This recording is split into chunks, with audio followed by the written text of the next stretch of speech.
Assalamualaikum warahmatullahi wabarakatuh. Perkenalkan, nama saya Muhammad Latiful Hausyah, calon guru penggerak Angkatan 8 dari SDN 2 Bacem, Kecamatan Banjarjo, Kabupaten Blora, Jawa Tengah.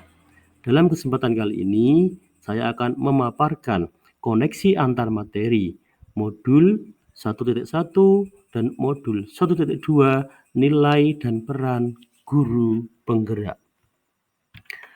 Dalam koneksi antar materi ini, saya menggunakan refleksi model 4P, yaitu peristiwa, perasaan, pembelajaran, dan penerapan. Menginjak refleksi yang pertama yaitu peristiwa, momen yang paling penting atau menantang atau mencerahkan bagi saya dalam proses pembelajaran modul 1.1 hingga modul 1.2 adalah yang pertama, mempelajari modul 1.1 filosofi pemikiran Ki Hajar Dewantoro adalah sebagai acuan bagi kita untuk mendidik, dan modul 1.2 adalah sebagai nilai dan peran dari seorang guru penggerak. Yang kedua, memahami filosofis pemikiran Ki Hajar Dewantoro, di mana seorang guru adalah sebagai among dan bertugas menuntun murid, serta pernyataan beliau mengenai menghamba kepada murid. Yang ketiga, menganalisis masing-masing nilai dan peran guru penggerak yang berkaitan dengan filosofis Ki Hajar Dewantoro. Selanjutnya, selama dalam pembelajaran terdapat hal atau momen yang paling menantang bagi saya, yaitu yang pertama, melakukan aksi nyata atau ketika menerapkan dari filosofis pemikiran Ki Hajar Dewantoro. Yang kedua, ketika mengerjakan setiap tugas dengan adanya batasan waktu, terutama untuk tugas berkolaborasi yang hanya diberikan waktu hanya 1 hari untuk berdiskusi dengan rekan sesama calon guru penggerak. Setelah mempelajari modul 1.1 dan modul 1.2, terdapat kaitan antara modul 1.1 dan modul 1.2 yang saya pahami bahwa filosofi Ki Hajar Dewantoro yang menerangkan bahwa pendidikan yang menghamba kepada anak, di mana pendidikan haruslah berorientasi kepada siswa untuk tumbuh kembang anak sesuai bakat, minat, dan kodratnya. Sesuai pemahaman saya, hal tersebut sesuai dengan nilai guru penggerak, yaitu berpihak kepada murid. Dan peran guru penggerak yaitu menjadi pemimpin dalam pembelajaran, baik di kelasnya, di lingkungan sekolahnya, ataupun di dalam kegiatan-kegiatan yang lain. Selanjutnya, refleksi yang kedua adalah perasaan. Saat momen itu terjadi, saya merasa seperti seorang murid yang memerlukan tuntunan dan bimbingan dalam belajar untuk mendapatkan informasi dan pengetahuan yang baru. Ibarat seorang musyafir yang mendambakan oase. Oase itu adalah ilmu dan pengalaman yang saya dapatkan dari pendidikan calon guru penggerak. Saya merasa bersyukur dan bahagia dengan kesempatan belajar ini. Sebagai seorang pendidik yang masih minim dalam pengalaman, saya harus banyak belajar dan membenahi diri. Saya merasa tergugah untuk mengimplementasikan ilmu dari setiap materi, serta termotivasi untuk mempraktikkan dan berbagi dengan sesama rekan sejawat. Refleksi selanjutnya adalah pembelajaran. Sebelum momen tersebut terjadi, saya berpikir bahwa yang pertama, pembelajaran hanyalah proses penyampaian pengetahuan dengan tolak ukur nilai sebagai hasil pencapaian.